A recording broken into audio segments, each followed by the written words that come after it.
سورہ فاتحہ تمام مومن و مومنات کی ارواح کے لیے تلاوت فرمائیے گا۔ بسم اللہ الرحمن الرحیم ایاک نعبد و ایاک نستعین اهدنا الصراط المستقیم صراط الذین انعمت علیہم غیر المغضوب علیہم ولا الضالین۔ درود بھیجے گا محمد و آل محمد پر۔ صلی اللہ محمد و آل محمد وعجل فرجهم۔ اعوذ باللہ من الشیطان الرجیم، بسم اللہ الرحمن الرحیم۔ الحمد للہ رب العالمین، والصلاة والسلام علی سید الانبیاء والمرسلین، حبیب الہ العالمین بالقاسم محمد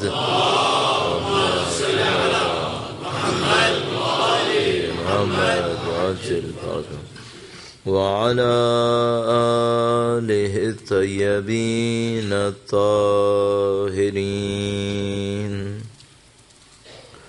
سیما بقیت اللہ فی الارضین۔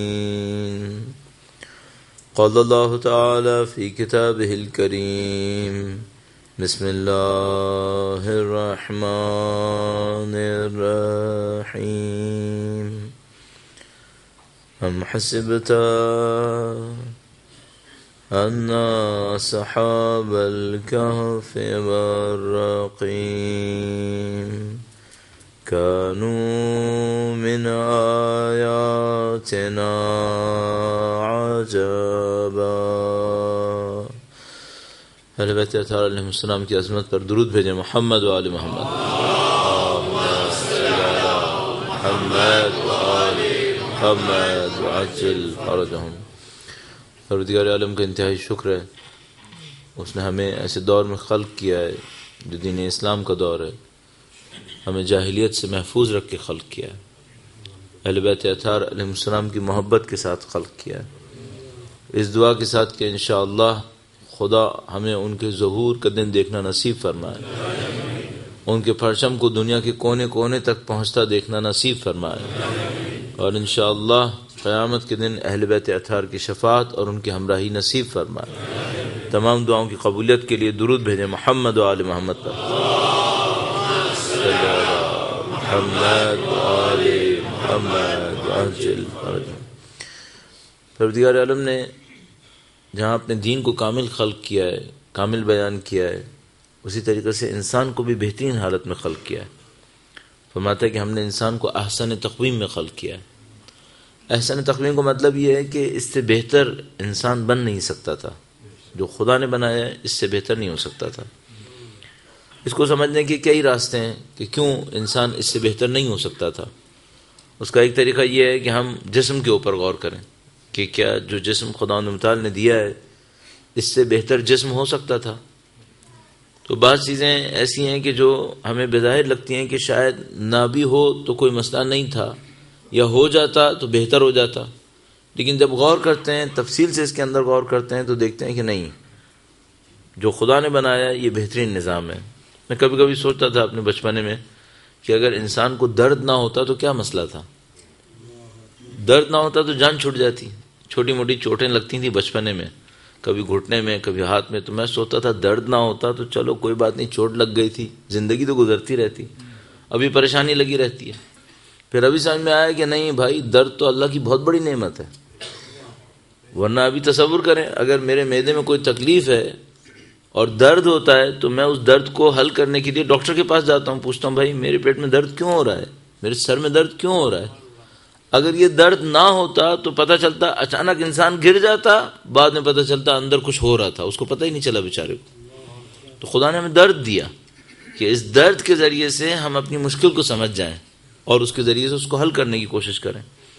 اسی طرح خدا نے جو باڈی کے اندر بیلنس کیا ہے، بڑی خوبصورت ایک روایت موجود ہے، یقیناً آپ نے کہیں نہ کہیں دیکھی ہوگی، توحید مفضل نام کر کے۔ یہ بہت نفیس روایت ہے، یعنی اگر ہم لوگوں کی زندگیوں میں کچھ روایتیں اہل بیت کی ایسی آتی ہیں جو سب کو کم از کم ایک دفعہ پڑھ لینی چاہیے، تو ان میں سے ایک روایت یہ توحید مفضل ہے۔ مجھے اس کا ایک جملہ یاد آتا ہے، امام فرماتے ہیں کہ تم اپنے جسم کی ساخت کو دیکھو، خدا نے تم کو کتنا اچھا خلق کیا ہے، اتنا سا غور کرو کہ اگر گھٹنے آگے نہ مڑتے پیچھے مڑتے تو کیا ہوتا؟ پیچھے مڑتے بیلنس نہیں تھا، کام ختم ہو جانا تھا۔ پھر وہاں پہ لکھا انہوں نے کہ اگر سر کے بال تم پلکوں کی جگہ لگاؤ یا بھووں کی جگہ لگاؤ تو تمہیں اندازہ ہوگا کہ تمہارا فنکشن ہو ہی نہیں سکتا تھا۔ تو خدا نے کتنی خوبصورتی سے چہرے کے اوپر بہت سارے بال لگائے اور ہر بال کو ایک اور طرح سے اسٹرکچر دیا ہے، ایک اور طرح سے تھکنس دی ہے، اس کے اپنے طریقے دیے ہیں۔ ابھی اگر ہماری پلکوں کے بال اتنی سپیڈ سے بڑھتے جتنے سر کے بال بڑھتے ہیں تو ہم شاید آنکھیں کھولنا مشکل ہو جاتی ہے ہمیں، لیکن خدا تعالی نے سارا نظام جسم کے اندر بنا کے دیا ہے۔ درود بھیجیں محمد و آل محمد پر۔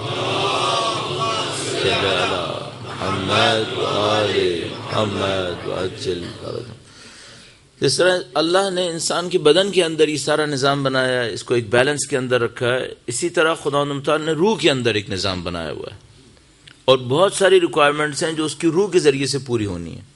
اور اگر خدا نہ کرے کوئی انسان روح کی اس ریکوائرمنٹ کو پورا نہ کرے، کہیں نہ کہیں اپنی زندگی کے اندر نقصان اٹھاتا ہے۔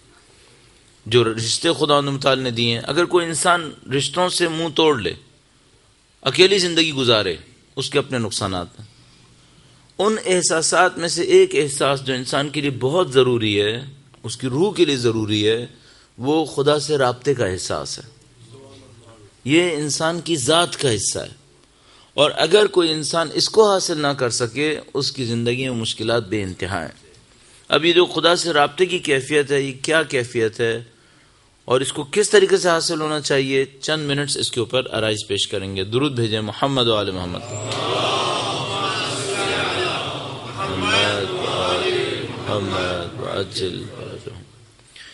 ایک دفعہ یہ ہوتا ہے کہ انسان خدا متعال کو اپنے اندر درک کر رہا ہوتا ہے، ایک دفعہ ہوتا ہے کہ اپنے اندر درک نہیں کرتا، صرف باہر سے سن رہا ہوتا ہے۔ بدقسمتی سے ہمارے یہاں عقائد پڑھانے کا نظام بہت عجیب سا تھا جب ہم لوگوں کا بچپن تھا، شاید اب تھوڑا سا بہتر ہوتا جا رہا ہے۔ تو مجھے یاد ہے ہم لوگوں کو کتاب میں پڑھاتے تھے، کہو کہ خدا ایک ہے اور ہمارے اصول دین 5 ہیں اور ہمارے فروع دین اتنے ہیں اور ہم اس کے معتقد ہیں، ہم اس کے معتقد ہیں۔ بچے اس کو رٹ لیا کرتے تھے۔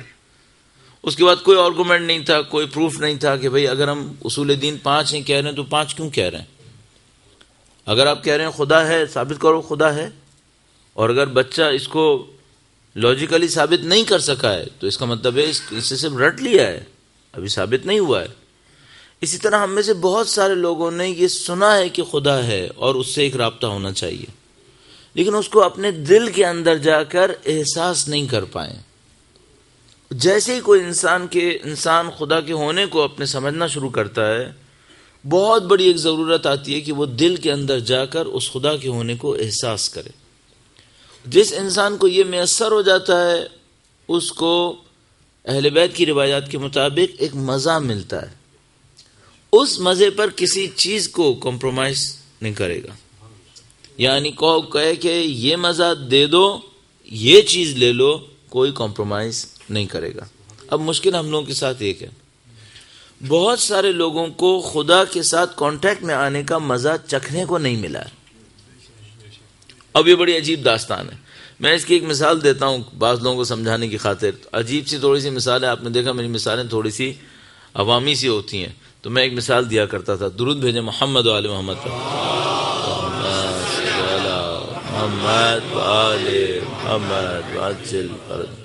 مجھے کسی نے بتایا یورپ کے ایک حصے میں کہ مولانا یہاں پر پاکستان کا آم نہیں آتا، ورنہ پاکستان کے آم کا ٹیسٹ بہت زبردست ہے۔ کہنے کا یہاں پہ انڈین آم آتا ہے، فلاں آم آتا ہے، مینگو، کہنے کا اس کا ٹیسٹ اتنا نہیں اچھا ہوتا، پاکستانی آم کا ٹیسٹ بہت اچھا ہوتا ہے۔ تو میں نے کہا تم نے پھر کیا کیا؟ کہنے لگا کہ میں سوچتا تھا میں منگواؤں گا، ان لوگوں نے تو چکھا ہی نہیں ہے، میں پاکستانی مینگو کر کے رکھوں گا، کوئی خریدے گا ہی نہیں۔ تو کہنے لگا میں مشکل میں پڑ گیا کہ میں کیا کروں۔ تو کہنے لگا پھر میں نے ایک اور کام کیا، میں تھوڑے سے آم منگوائے پاکستانی، اور ان کو منگوانے کے بعد جہاں پہ لوگ کیش وغیرہ دیتے تھے وہاں پہ میں نے کاٹ کے چھوٹے چھوٹے پیسز رکھ لیے، جو بھی آتا تھا اس سے کہتا تھا ایک ٹیسٹ کرو۔ کون کا کچھ لوگ کرتے تھے کچھ نہیں کرتے تھے۔ ایک بات تھی کہ جو ایک دفعہ ٹیسٹ کر لیتا تھا وہ پھر ہمیشہ پاکستانی آم مانگتا تھا۔ تو میں سوچتا تھا کاش ہم لوگوں کو خدا سے رابطے کا ٹیسٹ کوئی چکھا دے، تھوڑی دیر کے لیے ایک دفعہ چکھا دے۔ جس کو ایک دفعہ مل جائے ساری زندگی حسرت کرے گا، خدا دوبارہ دے دے کسی طرح۔ اس کو اہل بیت نے کہا ہے روایتوں کے اندر، فرمایا ازقنی حلاوت ذکرک، اے خدایا اپنے ذکر کی لذت ہمیں چکھا دے، ازقنی حلاوت ذکرک۔ اچھا اب فرض کریں ایک آدمی ہے جس کا بہت بڑا بیک گراؤنڈ ہے، مثلا اس کا کوئی عرفانی تجربہ ہے، یہ ہے وہ ہے، اس کے اساتذہ بہت با عرفان ہے، چلو اس کو کچھ نہ کچھ کر کے کوئی نہ کوئی چکھا دے، کوئی معجزہ ہو جائے نہیں معلوم، کوئی حادثہ ہو جائے۔ کیسے عام آدمی یہ کام کیسے کر سکتا ہے؟ عام آدمی کو چکھنا چاہیے، اگر اس کو بغیر چلا جائے تو اس کو سمجھ میں ہی نہیں آئے گا کہ یہ لوگ عبادتیں کیوں کرتے ہیں۔ اب ہمارے پاس ایک واقعہ لکھا ہوا ہے، علامہ امینی ایک دفعہ مشہد گئے، صاحب الغدیر کتاب کے مصنف، مشہد گئے تو وہاں انہوں نے نماز پڑھنا شروع کی، اتنی لمبی نماز پڑھتے رہے۔ وہاں پہ کچھ لوگ تھے ان سے بات چیت کرنے کے لیے آئے تھے کہ بھئی علامہ امینی فارغ ہوں گے، 4 باتیں کریں گے ان کے ساتھ، الغدیر کتاب لکھی ہے۔ وہ نمازیں پڑھے چلے جا رہے ہیں، تو ایک نماز میں تھوڑی سی دیر رکے، ایک آدمی ان کے پاس آیا کہ نا صاحب تھکتے نہیں ہیں، نماز ہی پڑھے چلے جا رہے ہیں۔ تو اس نے کہا، علامہ امینی نے کہا کہ کبھی مچھلی پانی میں تیرنے سے تھکی ہے؟ مچھلی پانی میں تیرتی ہے، مچھلی کا کام یہ پانی کے اندر تیرے، کبھی تھکی ہے؟ ہم اللہ کے بندے ہیں، ہمارا کام بندگی کرنا ہے، ہم کیوں تھکیں گے اللہ کی بندگی سے؟ کاش ہم لوگ کہیں ایسی کسی چیز کو ہم پتہ چل پائے ہمیں کہ کیسے کرتے ہیں۔ اب میں ایک چھوٹا سا طریقہ بتاتا ہوں کبھی کبھی کہ اس کام کو اگر کرنا چاہیں تو کیسے کر سکتے ہیں۔ درود بھیجے گا محمد و آل محمد،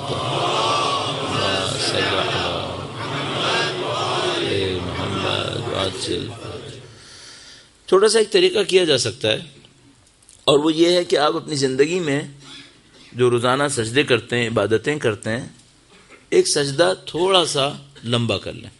میں پچھلی دفعہ حاضر ہوا تھا تو میں نے عرض کیا تھا آپ کی خدمت میں، اور شاید اچھا ہے کہ انسان یاد دلائے کہ پچھلی دفعہ کہا تھا تو کتنوں نے کیا۔ خیر چلیے، کیا ہے نہیں کیا، میری آواز میں طاقت نہیں ہے، یعنی مثلا شاید میری آواز میں تاثیر ہوتی تو سب کر رہے ہوتے، تو کوئی نہ کوئی کمی ہمارے اندر بھی ہوگی، بولنے والوں کے اندر بھی کمی ہوتی ہے، ورنہ سننے والوں پہ اثر ہو جانا چاہیے تھا۔ اب یہ ہے کہ دوبارہ کہہ دیتے ہیں، تو کمزور آدمی وہ کیا کرتا ہے، جو کام ایک دفعہ میں لوگ کرتے ہیں وہ 4 دفعہ میں کرتا ہے، تو ہم دوبارہ کر لیتے ہیں۔ دوبارہ کام کیا بتانے کا ہے؟ بات بتانے کی یہ ہے کہ آپ کو ایک سجدہ لیں جو اپنی زندگی میں کرتے ہیں، مستحب سجدے، جو مثلا کچھ تو واجب ہیں نماز کا حصہ ہوتے ہیں، اس سے ہٹ کر جو مستحب سجدے آپ کرتے ہیں، نماز ختم ہونے کے بعد آپ نے سجدہ شکر کرنا ہے، سجدہ شکر میں چلے جائیں، اللہ سے کوشش کریں باتیں کر لیں، بالکل آپ اپنی مادری زبان میں، جو زبان آپ کو آتی ہے، جس زبان میں آپ انسانوں سے بات کرنا آپ کے لیے آسان ہے۔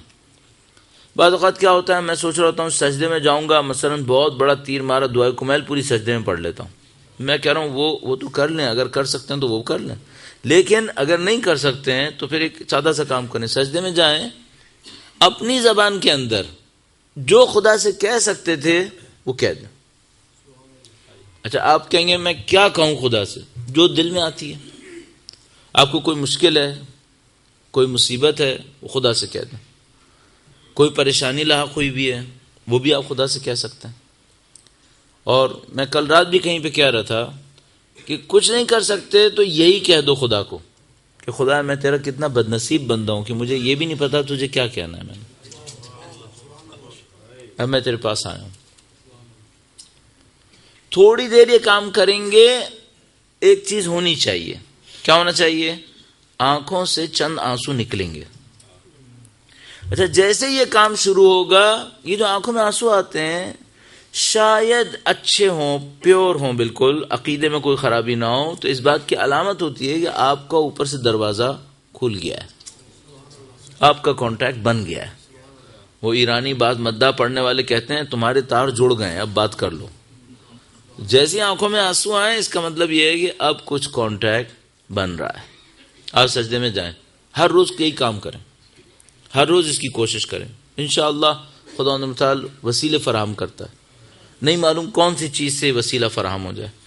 پریکٹس کے طور پہ یہ کر لیں، ہر روز سجدے میں جائیں، چند منٹ اللہ کو طلب کریں، اللہ سے بات کریں، جو کچھ آپ کو خدا سے مانگنا ہے وہ بھی کر لیں، جو خدا سے کوئی بات کہنی ہے، شکوہ شکایت کرنا ہے وہ بھی کر لیں، تاکہ انشاءاللہ خدا آسانی فراہم کرے. درود بھیجیں محمد و آل محمد پر.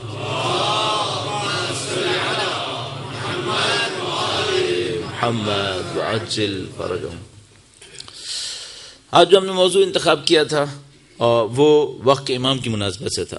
آپ کے ذہن میں ہے کہ ہم نے چند دنوں کے اندر سید الشہداء کی تحریک کا جائزہ لیا تھا، اور ہم نے یہ دیکھا تھا کہ سید الشہداء نے جو کام کیا وہ کام کس قسم کا کام تھا. ہم نے کل اس کے اوپر اصرار کیا کہ سید الشہداء نے آزاد انسان بنانے کی کوشش کی ہے، اور یہ سید الشہداء کے پیغام کی خاصیت ہے. چاہے کافر ہو چاہے مسلمان ہو، جب وہ سید الشہداء کے پیغام کو دیکھتا ہے تو اس کے اندر اٹریکٹ ہونے لگتا ہے، اور اس کو ایک آزادی کا سا تصور ملتا ہے. یہ جو آزاد انسان ہیں، جب یہ اتنی حد میں پہنچ جائیں کہ ان سے دنیا کے ظالموں کا مقابلہ ہو سکے، اس وقت امام کا ظہور ہو جائے گا. آپ کے پاس اسٹینڈرڈ ہونا چاہیے، آپ کے پاس ایک معیار ہونا چاہیے. آپ اور میرے دل کے اندر ہمیشہ ایک خواہش ہے، الاجل الاجل بھی کہتے ہیں، ظاہر دعائیں بھی پڑھتے ہیں، سب کچھ کرتے ہیں. ایک خواہش ہے، اپنے آپ سے یہ پوچھنا چاہتے ہیں امام کب تشریف لائیں گے. اس بات کو سولو کرنے کے لیے بہت سارے طریقے ہیں کہ امام کب تشریف لائیں گے. میں چند اصولوں کو آپ کی خدمت میں عرض کرتا ہوں، اور اس کے ذریعے سے ہمیں تھوڑا بہت پتہ چل جائے گا کہ امام کب تشریف لا سکتے ہیں. ظاہر ہے یہ وہ موضوع نہیں ہے جس کے اوپر کوئی پریسائسلی کہے گا تو اس کے لیے روایتوں نے کہا ہے کہ اس کو کہنا کہ تم جھوٹے ہو، جھوٹا ہے یہ انسان. لیکن ہمیں کچھ نہ کچھ تو سمجھ میں آنا چاہیے کہ مثلا امام کی تشریف آوری کس طریقے سے ہونی ہے، کم و بیش نشانیاں کیا ہیں. تو ایک دو چیزیں میں آپ کی خدمت میں عرض کرتا ہوں. درود بھیجے گا محمد و آل محمد پر.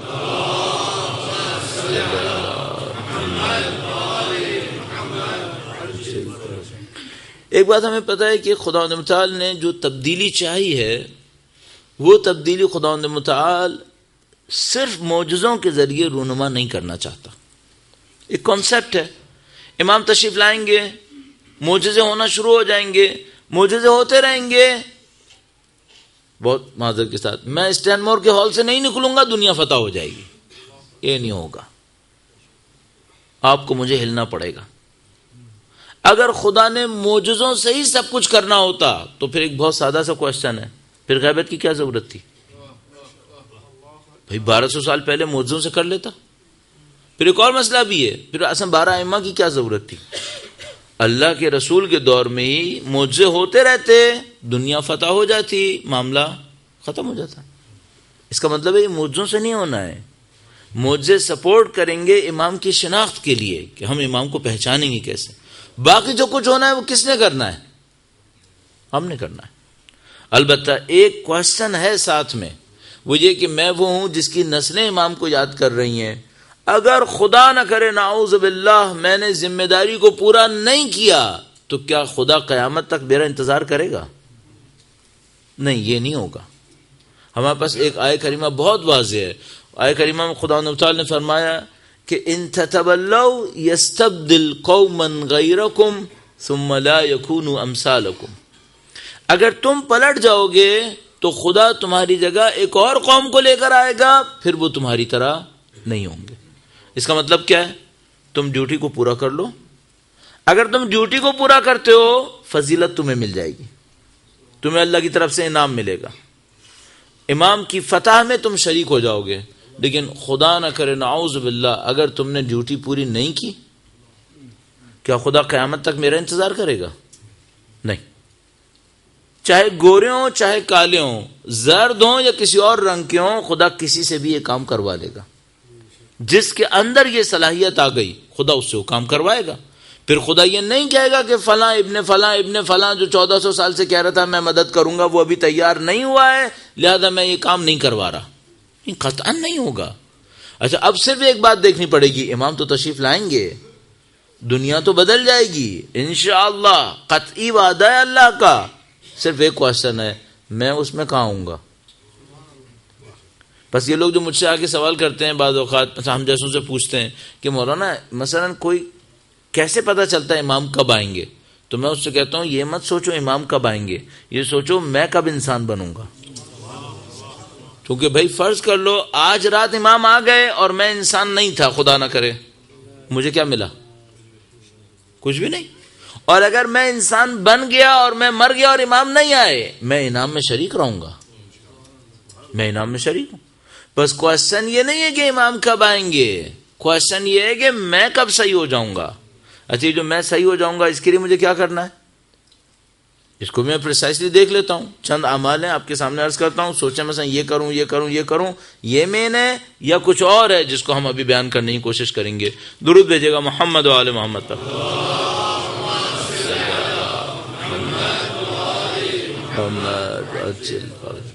ہم چند اعمال لے لیتے ہیں. ہم سوچتے ہیں جب پوری دنیا قرآن کریم پڑھنے لگے گی امام آ جائیں گے, ہوگا ایسا؟ تو ہم کیا کرتے ہیں, پوری دنیا کو سوچتے ہیں کسی نہ کسی طریقے سے قرآن پڑھا دیتے ہیں. قرآن کریم ساری دنیا نے پڑھ لیا, جیسے ہی قرآن کریم پڑھ لیا امام تشریف لے آئیں گے. ایسا ہو جائے گا؟ مجھے یاد آتا ہے ہمارے بچپنے کے اندر ہمارے کچھ رشتہ دار والدین وغیرہ وغیرہ وہ صرف اس ایک بات پہ اصرار کر رہے ہوتے تھے, بیٹا قرآن ختم کر لو. یعنی بعض اوقات تو یوں لگنے لگتا تھا جیسے بس ختم کرو اور جان چھوڑاؤ, نعوذ باللہ تعالی. بھائی یہ قرآن ختم کرنے کا مطلب کیا ہے؟ صرف ایک دفعہ پڑھ لے یہ زندگی کا ہنر ہے؟ نہیں, یہ ہنر نہیں ہے. ثواب ملے گا اس کے اوپر, اس سے بڑی اور بھی بہت ساری چیزیں ہیں. کوئی یہ نہ سمجھے میں کہہ رہا ہوں قرآن کریم نہیں پڑھنا ہے, ختم نہیں کرنا, نہیں کرنا ہے, ہر صورت میں کرنا ہے. یہ تمام معیار نہیں ہے. پوری دنیا نے قرآن کریم پڑھنا شروع کر دیا, معاملہ ختم ہو جائے گا؟ نہیں ہوگا. چلو اب ہم یہ سوچتے ہیں پوری دنیا نماز پڑھ رہی ہے, صرف نماز پڑھ رہی ہے, اس سے امام آ جائیں گے؟ نہیں. چاہیے کیا ہے؟ اب ایک جملے کے اندر مثلا جب سید الشہداء کی کربلا ہو رہی تھی لوگ قرآن پڑھ رہے تھے یا نہیں پڑھ رہے تھے؟ کیا چیز مسنگ تھی؟ ہمیں یہ سوچنا پڑے گا. جو وہاں مسنگ پارٹ تھا وہ جب پورا ہوگا اس وقت امام تشریف لائیں گے. اور اس کے اوپر بھی میں ابھی دلیل دینے کی کوشش کروں گا کہ خدا نے اصلا غیبت کی کیوں ہے, اس کے اوپر بھی بات کریں گے ابھی. بس ایک چیز ہے جو وہاں مسنگ ہے, اور میں اس کو یہ نہیں کہہ سکتا کہ وہ قرآن کریم کا پڑھنا ہے, وہ نماز کا پڑھنا ہے, وہ روزوں کا رکھنا ہے. ان تمام میں مسئلہ نہیں ہے. آپ کہیں خمس دینا ہے, زکوٰۃ دینا ہے, نہیں, ان سب کے اندر بھی مسئلہ نہیں ہے. مسئلہ کیا ہے؟ انسانوں کو آزاد بننا ہے, نفس کی قید سے باہر آنا ہے, ظلم کے سامنے سر جھکانے سے باہر آنا ہے. جس دن دنیا کے اندر اتنے آزاد انسان آ گئے جو اپنے نفس کی قید سے باہر آ گئے, آزاد ہو گئے, جو ظلم کا مقابلہ کرنے کی طاقت رکھتے ہوئے, اس دن امام تشریف لے آئیں گے. اور سید الشہداء کی تنہائی کا سبب بھی یہی تھا. سید الشہداء کی تنہائی اس میں نہیں تھی کہ لوگ روزے نہیں رکھ رہے تھے, نماز نہیں پڑھ رہے تھے, حج نہیں کر رہے تھے. سید الشہداء کی تنہائی کیا تھی؟ جو میں نے کل آپ کی خدمت میں عرض کیا, سید الشہداء کہتے تھے تم آزاد کیوں نہیں ہو, آزاد بنو. اچھا یہ وہ مسنگ پارٹ ہے ہمارے پاس بھی. بہت سارے لوگ نماز پڑھ رہے ہیں الحمدللہ, 30 سال پہلے اتنا نہیں تھا, اب ہو گیا ہے. بہت سارے لوگ قرآن کریم پڑھنے لگے ہیں, 20 سال پہلے وہ دعائیں نہیں پڑھتے تھے جو اب پڑھنے لگے ہیں. بحمدللہ رب العالمین ڈیولپمنٹ کافی ہوئی ہے. آپ لوگ اپنے, میں اور آپ اپنی 30 سال پہلے کو دیکھیں, 25 سال پہلے کو دیکھیں, اس کے مقابلے میں ڈیولپمنٹ کافی ہوئی ہے. لیکن ابھی ایک مسنگ پارٹ ہے. وہ کیا ہے؟ آزاد انسان چاہیے, آزاد چاہیے. اچھا اب یہ بڑا مشکل ہوتا ہے کہ مثلا میں کوئی ویکیبلری استعمال کر رہا ہوں اور اس کو میں نے تشریح نہ کیا ہو تو سامنے کہے گا اس کا مطلب کیا ہے. لیکن میں پہلے بتا چکا ہوں آزاد انسان کا مطلب کیا ہے. کل میں نے آپ کی خدمت میں تفصیل سے بتایا آزاد انسان کسے کہتے ہیں. ابھی کچھ عرصے پہلے میں افریقہ میں گیا ایک دفعہ, کئی سال پہلے, تو وہاں میں نے کافی اس پہ اصرار کیا کہ ظلم جب تک ہے امام نہیں آئیں گے, ظلم کا مقابلہ کرنے والے بندے چاہیے. تو ایک آدمی نے مجھے پکڑ لیا ایک دفعہ, کہنے کا مولانا یہ جو آپ اتنا کہہ رہے ہو ظلم کا مقابلہ, ظلم کا مقابلہ, ظلم کسے کہتے ہیں؟ میں نے کہا بھائی میں سمجھتا تھا میں افریقہ میں رہ رہا ہوں, اور جو افریقہ میں رہ رہا ہے اس کو نظر آ رہا ہوگا کہ ظلم کیا ہے, یہاں ظلم نظر نہیں آ رہا. کہنے کا نہیں مجھے نظر نہیں آ رہا. مجھے تعجب ہوا واقعہ کہ کیا واقعہ ہمیں نظر نہیں آ رہا. مثلا ابھی ظلم کس معنی میں نظر نہیں آ رہا ہے. ابھی ہمارے پاس اسٹیٹسٹکس موجود ہیں, دنیا کی 80% ویلتھ 20% کے ہاتھ میں ہے. یہ انصاف ہے؟ یہ جو اتنے بے گناہ لوگ ہر روز مر رہے ہیں کراچی کے اندر, پھر 20 لوگ شہید کر دیے گئے, یہ ظلم نہیں ہے؟ اتنے لوگوں کے اوپر ظلم ہو رہا ہے, ان میں کوئی ظلم نہیں ہے, یہ سب ظلم ہے. اس کے مقابلے میں کیا چاہیے؟ اس کے مقابلے میں وہ لوگ نہیں چاہیے جو ظلم کا حصہ ہوں, اور وہ بھی نہیں چاہیے جو ظلم کے اوپر خاموش ہوتے ہوں. کون سے لوگ چاہیے؟ جو ظلم کے اوپر آواز اٹھانا جانتے ہوں. اچھا, یہاں پر ایک مشکل ہے, بڑی عجیب مشکل ہے, میں آپ کی خدمت میں بھی عرض کروں گا. درود بھیجے گا محمد و آل محمد پر. صلی علی محمد وعجل فرجہ. ہمارے پاس 2 راستے ہوتے ہیں بعض اوقات, اور شیطان ہمارے ساتھ یہ گیم بہت آسانی سے کر سکتا ہے. مثلا ایک راستہ ہے جو زیادہ اچھا راستہ ہے, ایک راستہ کم اچھا راستہ ہے. شیطان کس راستے پہ بھیجے گا؟ کم اچھے پہ. اور جب میں کم اچھے پہ جاؤں گا تو اپنے آپ کو سیٹسفائی کرتا رہوں گا میں اچھے راستے پر ہوں. ہاں, اچھے پہ تو ہو, لیکن بہتر والے اچھے پر ہو یا کمتر والے اچھے پر ہو؟ کم اچھے کے اوپر ہو. اب میں پھر ایک اور بات پوچھوں گا, میں یہاں بیٹھ کے نماز پڑھوں, عادتاً یہ ہونا چاہیے کہ دنیا کے ظالموں کے اوپر کوئی مسئلہ نہیں آئے گا. چلیے میں آپ کو حج سے ایک مثال دیتا ہوں, بڑی عجیب مثال. صاحب ہمارے پاس تاریخ میں ایک واقعہ لکھا ہوا ہے. تاریخ میں واقعہ لکھا ہے حضرت ابو ذر کا. حضرت ابو ذر آزاد انسان تھے, میں نے بتایا آپ کی خدمت میں. ان کی ذات پر, ان کے اساتذہ اہل بیت کی ذات پر درود بھیجے محمد و آل محمد.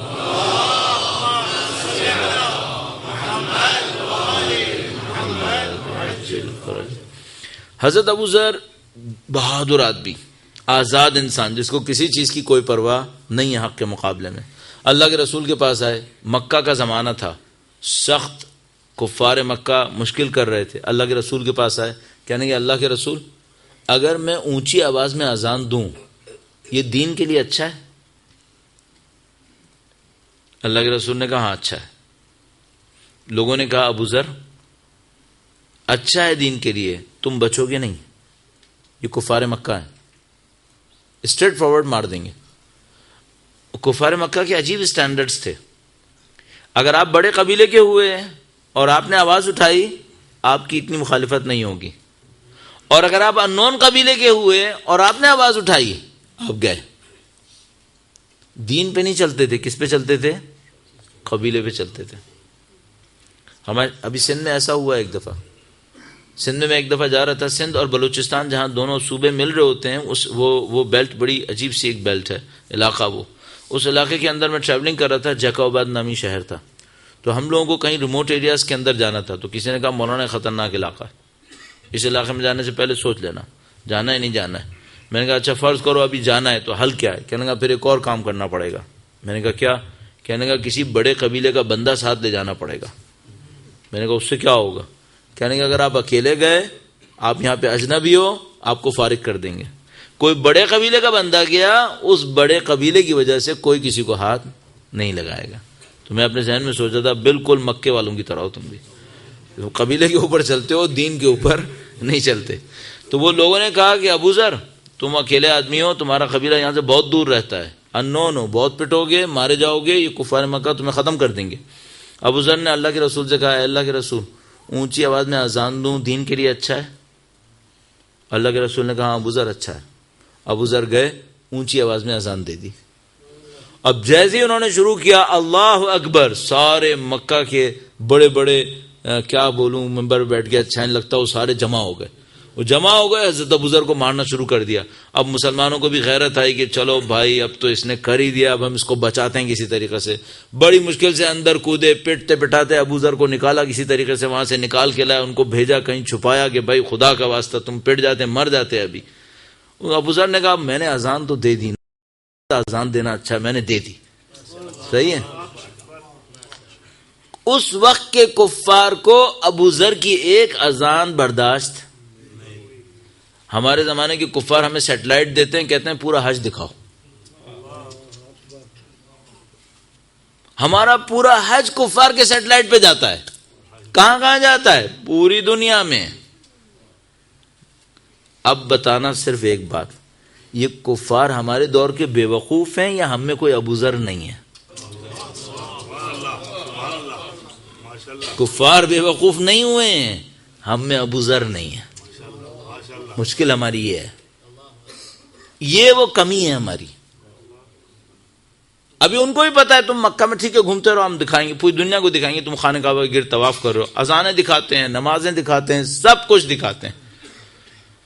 کیا مشکل رہ گئی ہے؟ ابو ذر. آزاد انسان چاہیے. اور یہ جو آزاد انسان نہیں ہے، اس کی سزا میں ہم یہاں پہ کھڑے ہوئے ہیں ابھی. اور خدا نہ کرے نعوذ باللہ اگر نہ آئے ابو ذر، اور میں یقین رکھ رہا ہوں کہ آ جائیں گے، نہ آئے تو پھر قیامت تک بھی مشکل حل نہیں ہونی ہے. ہم یہیں رہیں گے، انجسٹس یہیں پہ رہے گا، ہم اس کو سالو نہیں کر پائیں گے. جو ہمیں چاہیے وہ یہ کہ اپنے اندر ابو ذر بنانے کی کوشش کریں. اور ابو ذر کی جتنی کوالٹیز تھیں ان میں سے تھوڑی سی میں نے کل بتا دی ہیں. مادہ پرستی سے باہر آئے.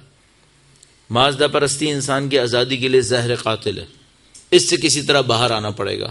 اب اس کے اوپر آ جاتے ہیں کہ اللہ نے غیبت کی کیوں ہے، تاکہ ہمیں یہ پتا چلے یہ غیبت ختم کیسے ہوگی. آپ کو یاد ہے ہمارا ٹاپک 2 پارٹس کے اوپر تھا، مقصد امام حسین اور نصرت امام عصر. تو ہم نے مقصد سید الشہداء کے اوپر تفصیل سے بیان کر دیا.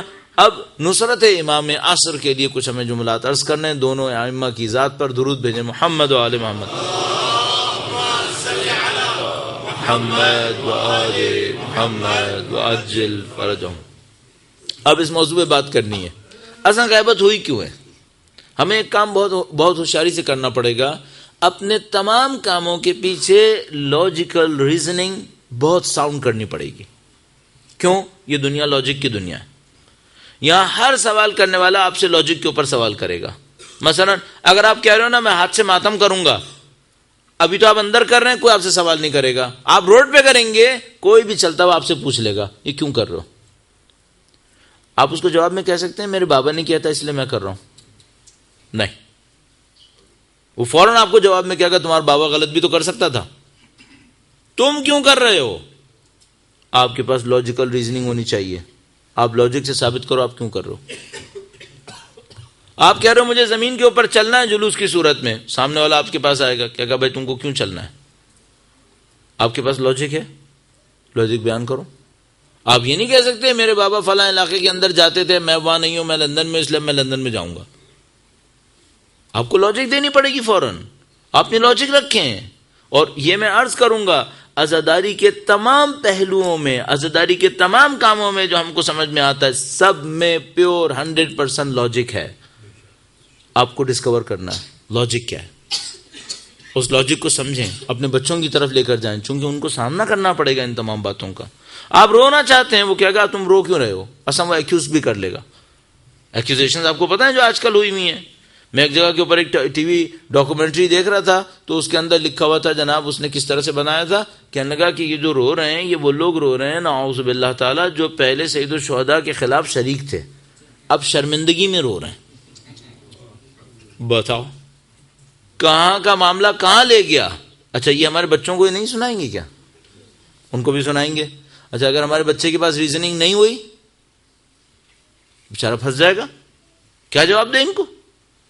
آپ کو یہ کام کرنا پڑے گا مجھے اور آپ کو کہ یہ تمام چیزیں بچوں کی لاجکس کے اندر آ جائیں کہ بھئی آپ کیوں اس بات کے معتقد ہیں، آپ کیوں جلوس لے کے نکلے ہیں، آپ کیوں علم لے کے نکلے ہیں. ایک ایک چیز کے اوپر کوشچن ہوگا، آپ کا علم ایسا کیوں ہے. آپ کے پاس لاجک ہونی چاہیے. اب میرا ٹاپک نہیں ہے اور میں الحمدللہ رب العالمین اس کے اوپر 10-12 سال پہلے پورے 3 دن کا سیمینار کر چکا ہوں کہ بھائی یہ جو عزاداری ہے اس کا پیچھے بیک گراؤنڈ کیا ہے، اس کی لاجیکل ریزننگ کیا ہے. لیکن آپ کو یہ کام کرنا پڑے گا چونکہ آپ دنیا کے اندر لے کے نکلیں گے اور آج کوئی کام چھپانا نہیں ہوگا. آج سب کام آنکھوں کے سامنے ہوگا. تو جب آنکھوں کے سامنے ہوگا لوگ سوال بھی کریں گے، آپ کے بچوں کو جواب دینا پڑے گا. اسی طریقے سے یہی عزاداری کا معاملہ تھا. ایک ایک چیز کے اوپر جواب دیجئے اور لاجک سے جواب دیجئے گا، لاجک سے جواب دیجئے گا تاکہ آپ اس کو سنبھال سکیں. اور میں دوبارہ عرض کرتا چلوں، کوئی یہ نہ سوچے کہ مثلا انہوں نے سوال تو چھیڑ دیا اب جواب نہیں دیا. نہیں، اس کے جواب دے چکا ہوں کہیں اور، یہاں پہ دوں گا. بہت طولانی کام ہے یہ، مجھے پھر اس کے اوپر ٹائم دینا پڑ جائے گا اتنا ڈھیر سارا. اور ابھی دن ختم ہو رہے ہیں اور مجھے ٹاپک کو اپنے اختتام پہ لے کے جانا ہے. اور میرا کام بھی یہ ہے کہ میں کچھ سوالوں کو اٹھاؤں جس کا جواب آپ کو ڈھونڈنے کی طرف جانا پڑے، آپ کو جا کے ڈھونڈنا پڑے. آپ ماتم کیوں کر رہے ہیں، لاجک کیا ہے، آپ کیوں جلوس نکال رہے ہیں، آپ کیوں رو رہے ہیں؟ آپ جتنا کام کر رہے ہیں وہ کیوں کر رہے ہیں؟ اس کو آپ ڈھونڈیے. میں فی الحال ایک اور لاجک پہ آؤں گا. ایک آدمی ہمارے پاس فرض کریں آتا ہے اور کہتا ہے یہ بتاؤ اللہ نے غیبت کی کیوں ہے اصلا؟ لاجیکلی کیا ریزن ہے؟ چلے آپ اس کو روایت میں کہیں گے روایت میں ہمارے پاس ہے کہ مولا تشریف لائے تھے، اللہ نے ان کو پردہ غیبت میں اٹھا لیا. بات بالکل صحیح ہے، روایت میں تو لکھا ہے. اللہ نے کیوں کیا یہ کام؟ صحیح ہے. اب میں تھوڑی سی لاجک دیتا ہوں. درود بھیجیں محمد و آل محمد صلی علی محمد و آل محمد وعجل فرجهم. میرے نزدیک بہت سادہ سی بات ہے. خدا متعال نے قرآن کریم میں کہا ہے ان شکرتم لازیدنکم ولئن کفرتم ان عذابی لشدید. اگر تم نعمتوں پہ شکر بجا لاؤ گے میں نعمتیں بڑھا دوں گا، اور اگر کفران نعمت کی تو میرا عذاب شدید ہے. دھمکی دیتا ہے، یہ بھی نہیں بتاتا کیا کرے گا. وہ دھمکی کی پاور اسی وقت ہوتی ہے، وہ لکھتا ہے ورنہ ختم. یہ نہیں لکھتا ورنہ کے بعد کیا کرے گا بھائی تو. اب اللہ کہہ رہا ہے تم کو پتا ہے میرے پاس طاقت کتنی ہے، جب میں عذاب دینے پہ آتا ہوں تو میرا عذاب شدید ہے. مجھے چیلنج نہیں کرنا، کفران نعمت مت کرنا. اب میں آپ کی خدمت میں عرض کرتا ہوں. فرض کر لیتے ہیں مجھے پیاس لگی، میں نے آپ سے کہا ہے کوئی ہے جو پانی پلائے. آپ کیا کریں گے؟ پانی لائیں گے نا. آپ پانی لائے، اچھا سا گلاس، بڑا اچھا پانی آپ نے لا کر میرے ہاتھ میں دیا. میں نے وہ گلاس لیا، زمین پر مار کے توڑ دیا اور پانی بھی بہا دیا. اور اس کے بعد کہہ رہا ہوں کوئی ہے جو پانی پلائے. اب آپ کیا کریں گے؟ نہیں لائیں گے. کچھ لوگ کہیں گے دوبارہ لائیں گے. چلو کوئی بات نہیں. وہ دوبارہ لے کر آیا، میں نے دوبارہ دیکھا اور میں نے اسے کچھ نہیں کہا شکریہ وکریہ کچھ نہیں. میں نے دوبارہ گلاس دیا، میں نے کہا ہاں گلاس تو اچھا ہے اور پانی بھی اچھا ہے، اور دوبارہ توڑ دیا. صحیح ہے. اور لائیں گے؟ نہیں لائیں گے. فرض کر لیتے ہیں کوئی ایک حاتم تائی بیٹھا ہے یہاں پر، کہتا ہے میں پھر لاؤں گا. چلو جی تم تیسری دفعہ بھی لے آؤ، اور میں نے تیسری دفعہ بھی توڑ دیا. اب کوئی لائے گا؟ خدا 11 دفعہ لایا ہے.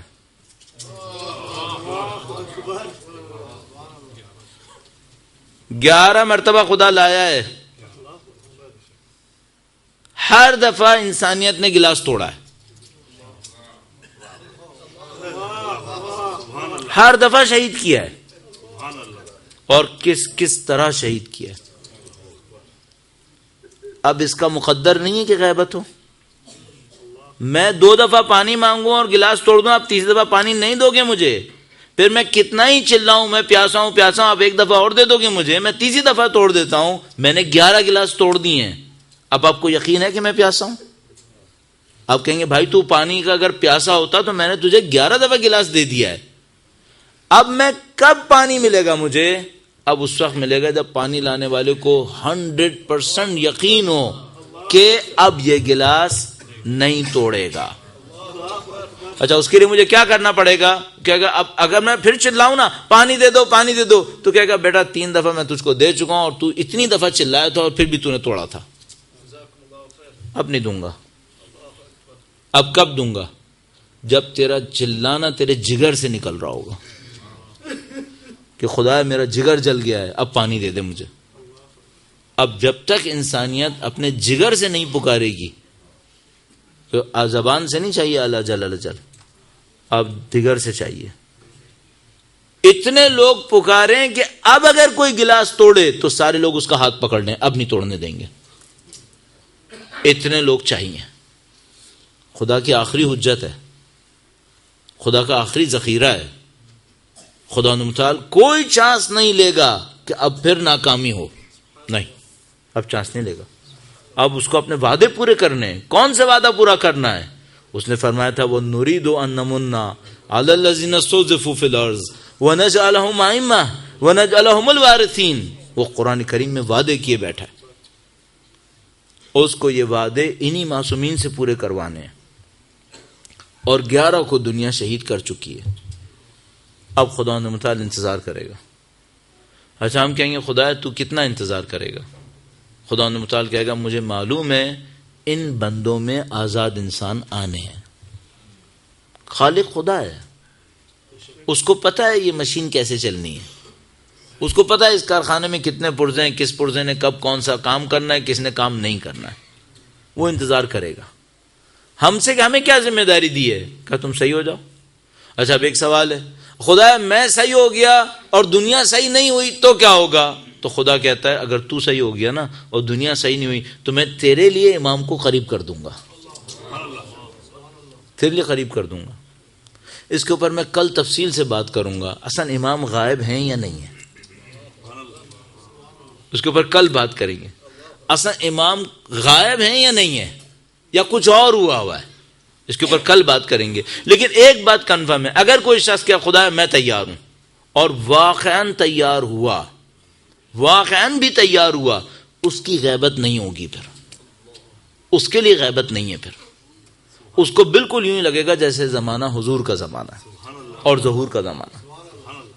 بس اپنے آپ کو ڈیولپ کرنے کی دیر ہے. اچھا کیا ڈیولپ کرنا ہے؟ بار بار بتا رہا ہوں، آزاد ہو جاؤ، آزاد انسان بن جاؤ. اچھا یہ جو دعائیں ان کا کردار کیا ہے؟ یہ ریمائنڈرز ہیں، یہ ریمائنڈرز ہیں کہ ہم کسی چیز سے محروم ہیں. میں عجیب مشکل میں پڑ جاتا ہوں جب بھی عید غدیر آتی ہے. یقین مانیں اگر عید غدیر کا پروگرام کوئی مجھ سے کہتا ہے میں اس سے کہتا ہوں بھائی کسی اور سے پڑھوا لو، مجھ سے غدیر مت پڑھواؤ. میں کچھ دفعہ پڑھی ہیں نیٹ کے اوپر، اس کی اسپیچز رکھ دی ہیں، کسی کو غدیر سننا وہاں سے سن لے. اللہ کا شکر 10,000 ڈاؤن لوڈ بھی ہیں تو میں مطمئن ہوں لوگ سن رہے ہیں. پڑھواؤ گے مجھے ایک تکلیف ہوتی ہے، مجھے سمجھ میں نہیں آتا مجھے عید غدیر پہ جشن منانا ہے یا غم منانا ہے، واقعا سمجھ میں نہیں آتا. عید غدیر پہ کیا اعلان ہوا تھا؟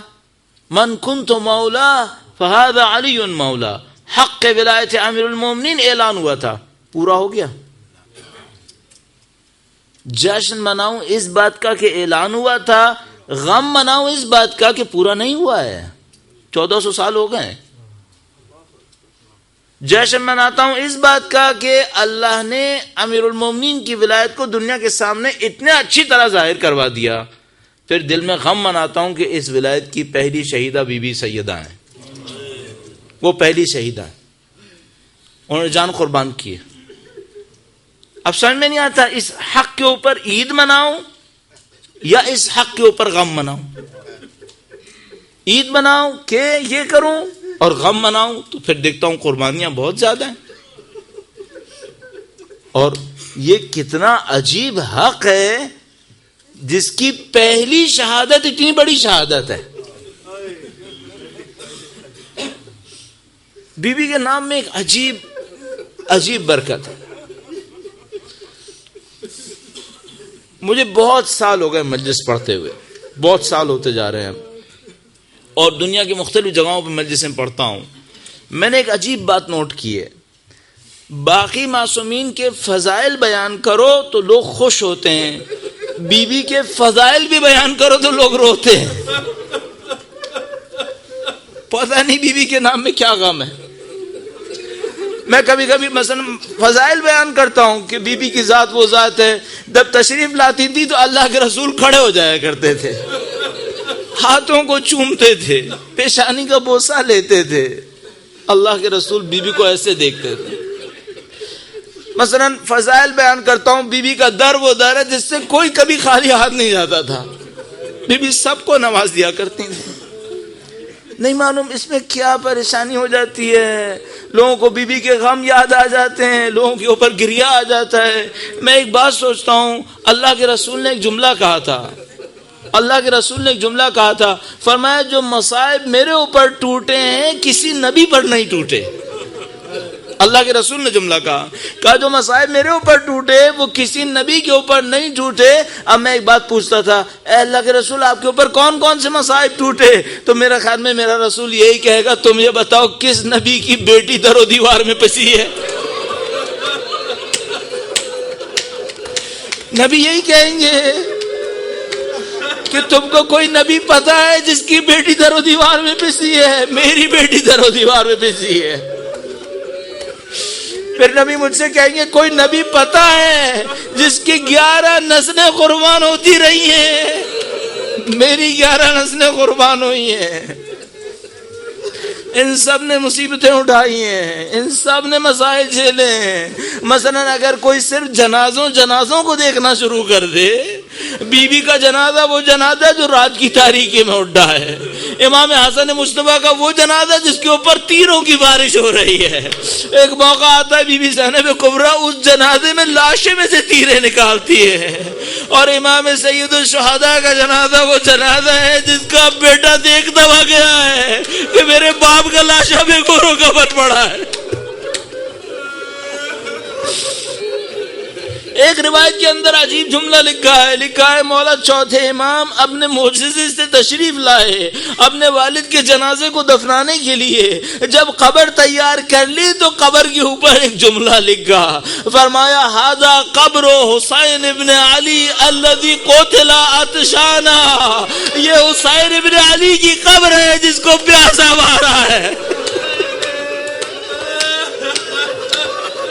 اب اگر کوئی مصائب کو اور پورا کرتا چلا جائے تو کہے یہ حسین ابن علی کی قبر ہے جس کو پیاسا مارا ہے، جس کو بے گور و کفن چھوڑا ہے، جس کا سر نیزے پہ گھمایا ہے، جس کی بچی کو تماچے لگائے ہیں، جس کے خاندان کو اسیر بنایا ہے، بازاروں اور درباروں میں بھیجا ہے، جس کے سر کو تخت میں رکھا ہے، اس کی بچی کے سامنے لائے ہیں، اس کی بچی پکارتی ہے ارے میرے بابا کے سر میری گود میں آ جا۔